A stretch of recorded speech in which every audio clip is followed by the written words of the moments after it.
morning mga boss, welcome back po muli dito sa ating channel. And papunta po tayo sa ngayon, sa Talugtog Nueva Ecija project. Meron po tayong mga dalang mga materials doon.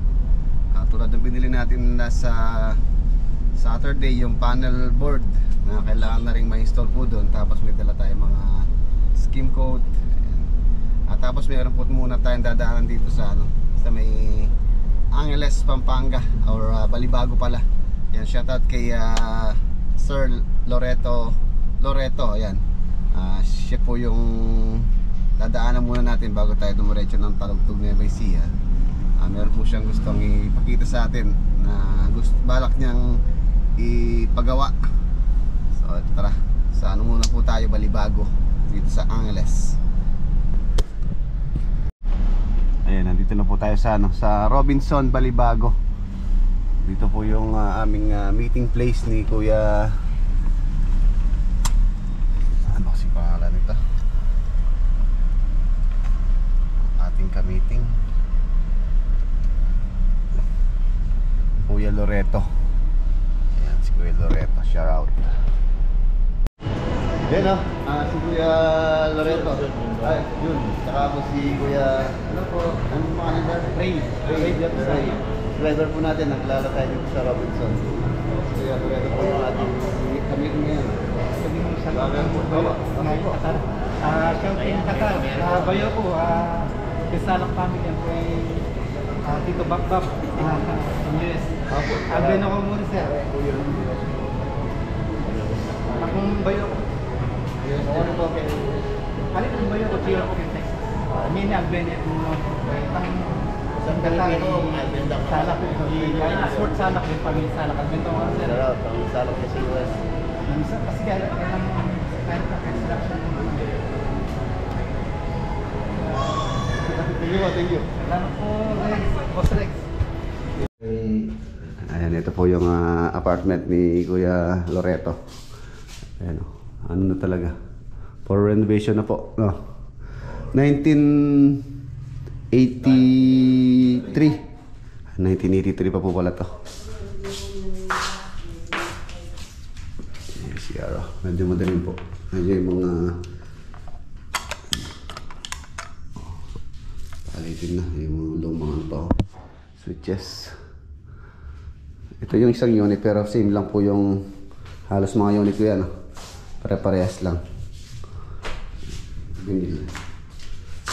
Yung kwarto, yung ceiling palitin na po talaga, tsaka yung bubong. Si Kuya Loreto. Galing po kayong US pa, no? US, Washington State. Washington State, ayan. Baka meron po kayong gustong batiin sa mga... Yung mga anak ko sa Washington. Janet, ayun, no? Retang bibigyan mo Kenny. Pori Jayan, Renkambal. Bunso ko pa. Mga apo nyo po? Ay, yung anak nyo? Bunso.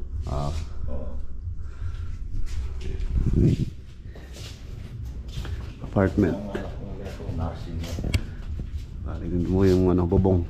Palitin. Trusses.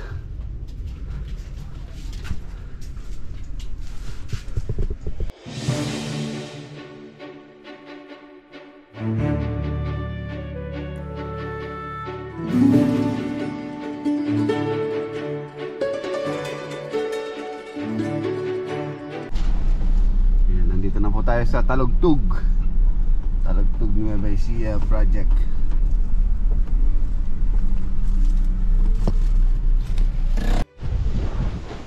Ayan, ito yung panel board. Dali mo din yung panel board. Skim coat. May ilagay na yung panel board. Ayan, silipin po natin. Update po tayo dito sa project dito sa Talugtog Nueva Ecija. Plastering, halos makumpleto na yung ating plastering, tapos canopy. Wow.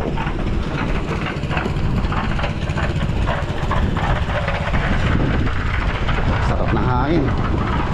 Sarap ng hangin dito sa site.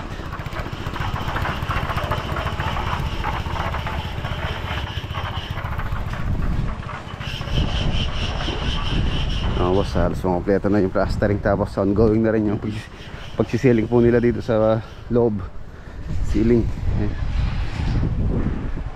Tapos ito na rin po yung extra ano dito, pinaka terrace. Ano lang po ito, 1 meter, tapos railing. Ayan, tapos tatambakan natin siya. Ang ganda mong view rito.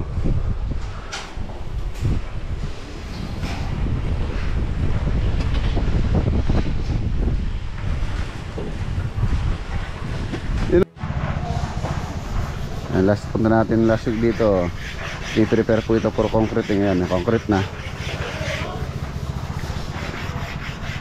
palitada.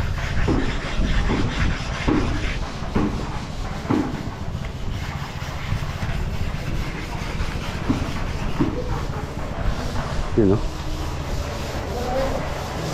Sa pa may bay baduy si Mang Saning Boy. Presko.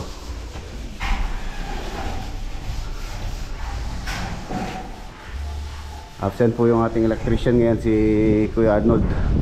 At saka si engineer pala, bali holiday po yata ngayon. So bukas na lang daw papasok si engineer, kasabay niya si Kuya Arnold. Yung ating electrician dito.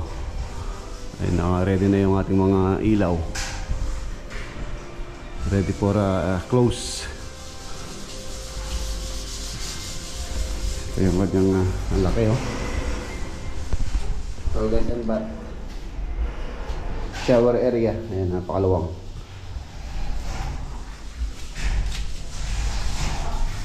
Ito yung closet.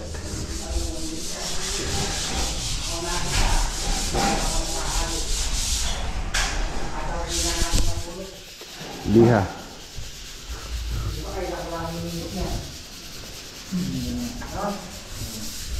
Kailan ko lang dito ng kayong bunga yan.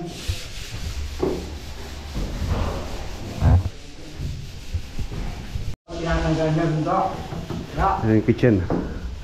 Tapos dirty kitchen.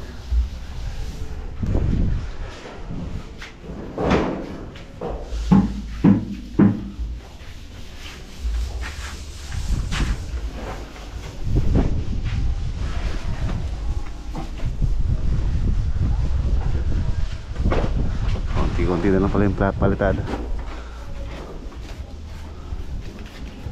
Yo, ayos ka lang. Hindi ka uwi. Uwi ka. Wala ko uwi kasi sasabay ka na sa akin eh. Sabado pa uwi. Ano lang gawa din? Malinis na. Oh. Kakaugat na yan, Dok. Dok. Yung mixer natin magkakaugat na. Hindi na natin mabunot dyan yan, no?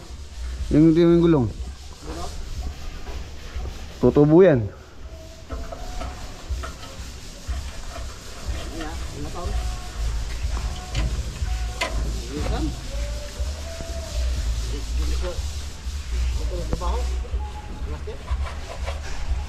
Pagkatapos yung magalo, tanggalin nyo yung yung tira-tira para hindi kumapal.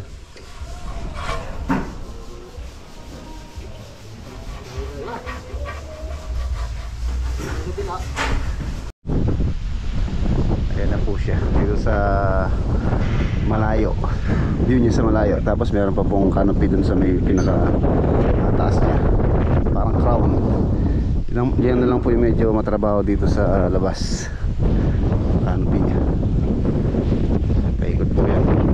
Canopy sa ibaba, laban po niyan is 50 or 50 cm. At tapos yung sa taas, halos ano na lang yun, sa 20 yung pinaka-crown niya sa taas. Yan, paikot po yan hanggang dun yung kanyang crown. So, nagkakahubog na. Hindi na tayo makapagpwesto rito sa ilalim ng akasya dahil nilagyan na po ng bakod. Ayan, laki. Ang laki ng project natin, no? Halos nasa 227 square meter po yata yan, kung hindi ako nagkakamali sa aming computation. Tapos yun, may canopy pa ron dito. Nandito wala na po siya rito ang canoping kamukha nun. Hanggang doon na lang, tapos yun na lang yung iikot sa may taas.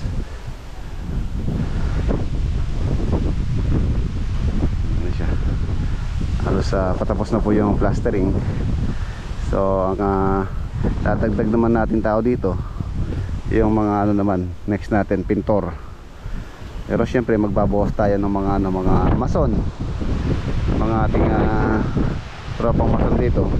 Dagdag bawas ang mangyayari po rito. Magbabawas tayo, tapos magdadagdag tayo ng ibang skilled pintor naman ng ating dadagdag, ang mga magpipintura. Halos magtatatlong buwan na rin yata to, hindi ako nagkakamali, 3 months. Estimated po natin dito 5 months to 6 months. Tapos sa Bulacan, yan, baka this coming week marami din po tayong asikasuhin doon, tsaka sa Masantol. Kaya medyo ano po tayo talaga, medyo busy. Yan, pasensya na po doon sa mga nagpapapunta sa akin kung hindi naman po on the way yung location. So hindi ko po talaga sila mapupuntaan or mabibisit yung kanilang mga gustong ipa-estimate sa atin. Talagang marami po tayong dapat asikasuhin. Tulad dito, next na asikasuhin naman natin dito isa yung pagkatapos ng ceiling. So tiles naman. So yan, talagang ano tayo, grind and grind. Yan, ang ganda. Napakaliwalas, napakalaki. Mga pansin, plus lang yung ating basta plastering. 2x6 po itong haba natin. Tapos dito tayo magnanosing ng halos 1 inches. Halos yung kasing plastering natin nasa 1 inch maximum na kapal. Ayan, 1 inch yung naging nosing nya. 6 plus 1 so 7. Yung ating CHB sa 5, so magiging 7 inches na yung ating wall. At yung mga pinto, sisimula na rin pong ilapat ni master natin itong mga pintuan natin. Maglalagay na siya para pagka malapat na, pwede na rin i-prepare sa ating pagpipintura. Tapos yung mga opening ng mga bintana, pagka natapos na lahat to, pwede na natin pasukatan din para mapabricate na rin. Window opening, halos lahat naman po tapos na yung mga opening. Ayan, dito sarap ng hangin. Wow. Ayan, pag-gising mo, pag mulat ng iyong mata, ito yung na bubungot sa'yo habang nagkakape ka. Napakasarap. Terrace, tapos railing na lang po ito. Tatambakan natin para mas matibay.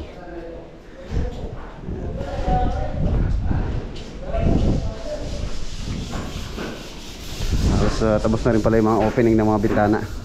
Pwede na natin pasukatan. Ganito dito, iba po yung design nito. Okay, closet.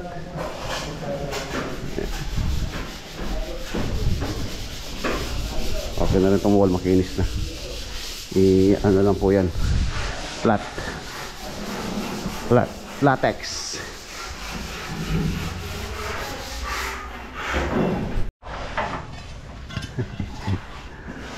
Kapal.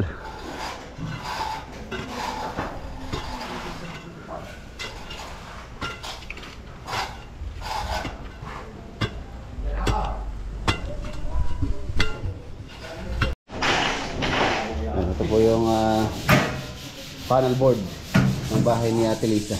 Ang laki. Puro ano po yan, GE.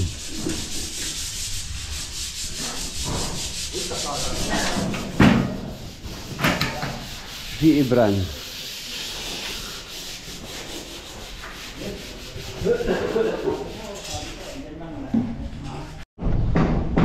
Dito sa bandang likuran, halos sa mga poste na lang po yung i-improve. Tapos canopy.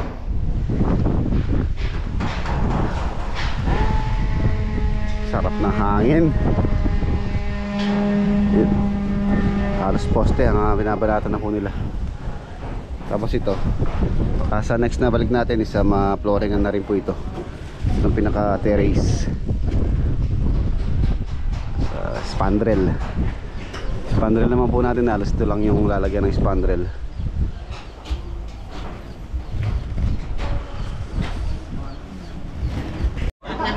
Break time, Doc. Break time. Shoutout kay yung girlfriend mo dito, ano pangalan niya? Girlfriend? Ha? Wala na! Si Maria Mercedes, ang girlfriend niya dito. Eh di wala na si Talia. Talia! Dito si Notorio. Ano pangalan ng asawa mo doon? Hindi na makakawin late yan. Delia, si Delia, wala na si Delia niyan. Pampapalit muna kay Talia. Nakita yun, Oh, kita. Nakita. Oh. Wow. Oh, pogi ah. Dolis pa ng uso ah.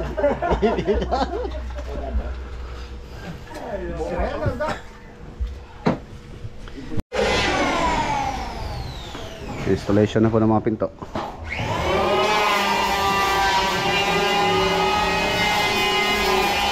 Bosch planer.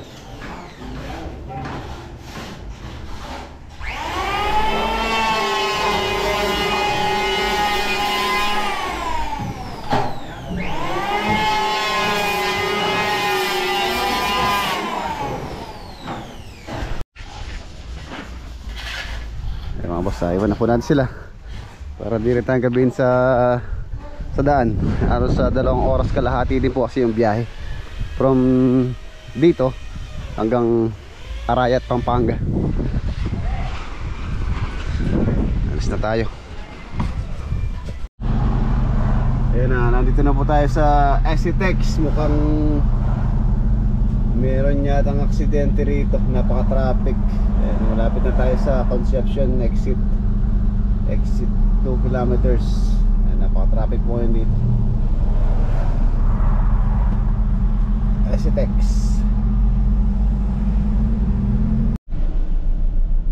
Ayan na, mukhang meron nga pong aksidente sa Gawiron.